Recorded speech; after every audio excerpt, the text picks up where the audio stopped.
Canelo now WBC franchise champion, Charlo now full champ.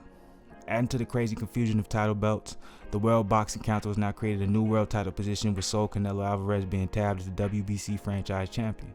By doing this, the WBC removes Canelo from his position as middleweight champion, and in doing so, they have made the interim champion, Jermall Charlo, the full middleweight champion. Charlo was back on Saturday night in Texas, you know what I'm saying, and he's fighting Brandon Adams. Interesting. So is this something they just made on the loop?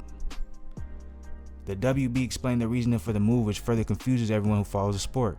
Canelo also holds the IBF and WA versions of the middleweight title. During its recent mid-years meetings in Honolulu, Hawaii, USA, the WBC Board of Governors approved Rule 3.26 of the WBC Rules and Regulation, which creates the designation of WBC Franchise Champion. The Franchise Champion is a special designation and status which the WBC may bestow to a current WBC World Champion who is also an elite boxer who has achieved and maintained the highest of statures in the sport, Section Body stated.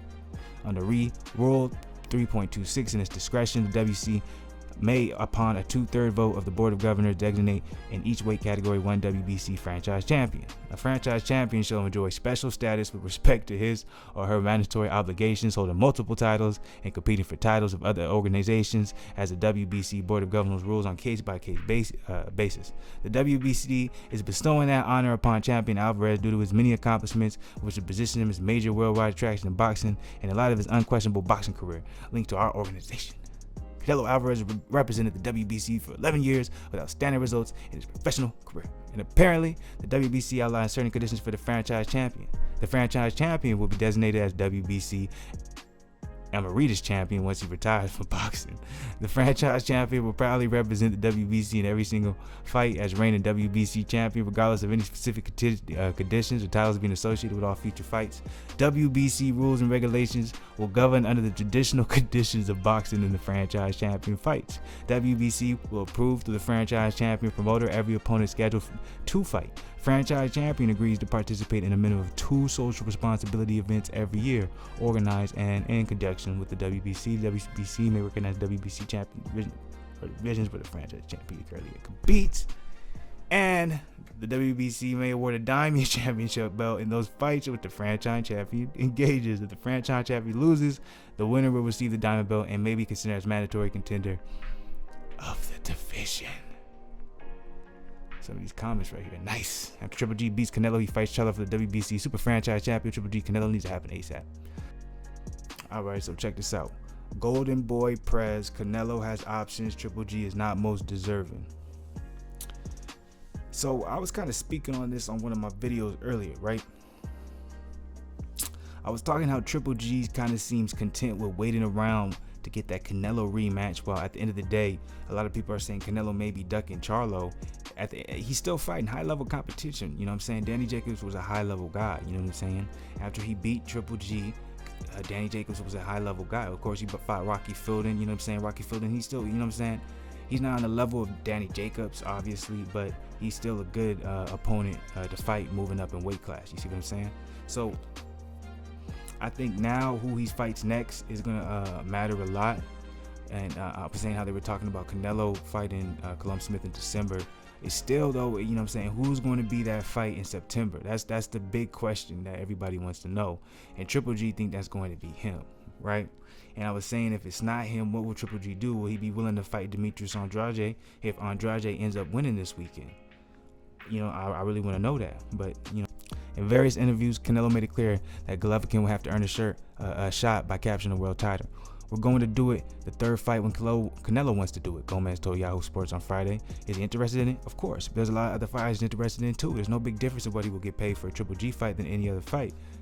Because remember, I said in that last video, he already signed a contract. So it doesn't matter who the name is, he's getting paid guaranteed money. So he can literally fight bums for the rest of his career and still make that much money. People have to realize, well, let me not say people, but I'm like, does Triple G realize that? Like, just like you, Triple G, like, man, you sign that guaranteed contract, you're gonna get that same amount of money, other than possibly if you got pay-per-view points or something added into the contract, maybe sponsorships or something like that. You may get more sponsorships fighting a dude like Canelo than maybe fighting a guy like Steve Rose, but either way it goes, I'm like, that's guaranteed money. So it's like, for him, you know what I'm saying, you have to fulfill a contract at the end of the day, but for him to act like the Triple G fight is for sure, I don't know, man, because it depends, you know what I'm saying, obviously the Golden Boy president, he's still speaking up. It's very interesting, you know what I'm saying? No one really talked about this.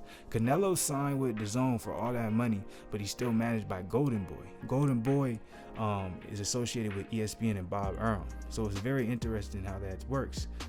You know what I'm saying? I'm pretty sure they wanted Danny Jacobs to win that Canelo fight. It's a very interesting. That's a very interesting relationship. And at the same time, that kind of shows you how much money DAZN got, right? So it's Dylan Whyte. He reacts to Usyk being mandatory boxing is full of shit. You know, Dylan Whyte, you know what I'm saying? He's been getting played. Let's be real. But the thing about Whyte is, I feel like someone thinks he's going to lose eventually, or that's what someone's hoping. But he's taking the hardest fights, man. This fight against Oscar Rivas is going to be wild, man. I think it's going to be a really good fight. That's the fight I'm most looking forward to, man, this summer. That's a fact. Okay, but the latest news about Usyk has fired Whyte up. If I say what I really feel about these things, I might get removed from the rankings, Whyte told TalkSport. I start saying stuff and they send me emails, letters saying I can't say these things and it's disrespectful. But the fact that they're disrespecting me constantly doesn't mean anything. Boxing's full of shit, basically. And we see it time and time again. It's a joke. He pulled out of the Carlos Takam fight. These guys are jokers. It is what it is. Whyte is back in the ring, obviously, on July 20th when he faces undefeated Oscar Rivas at the O2 in London. I've got a big fight ahead of me. I just want to focus on that. Rivas is a tough challenger. He's coming to win. He's undefeated. He's never lost before. That's going to be a hell of a fight. Hell of a fight. But I don't know, man.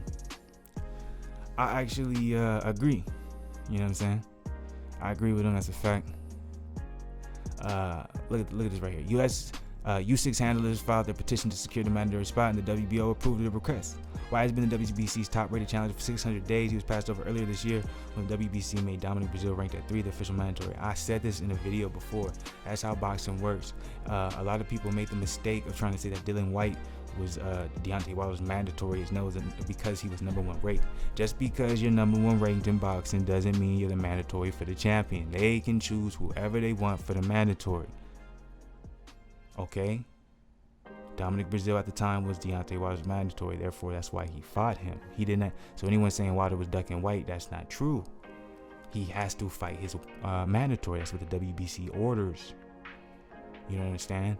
No matter what you want to call it, rigged, corrupt, whatever it is, it just is what it is. It's not right. No, it isn't. But that's the boxing game. That's how it works. I can't wait for his fight because I think if Dylan Whyte's able to beat Rivas, it's going to be a big deal. Because I think 2020 is the year where a lot of things are going to pop off. Because I think DAZN is really shaking things up, and this PBC sale, if it goes through, it's going to shake some things up. But BlakGooseTV, you already know what it is. I'm out here. You hear me?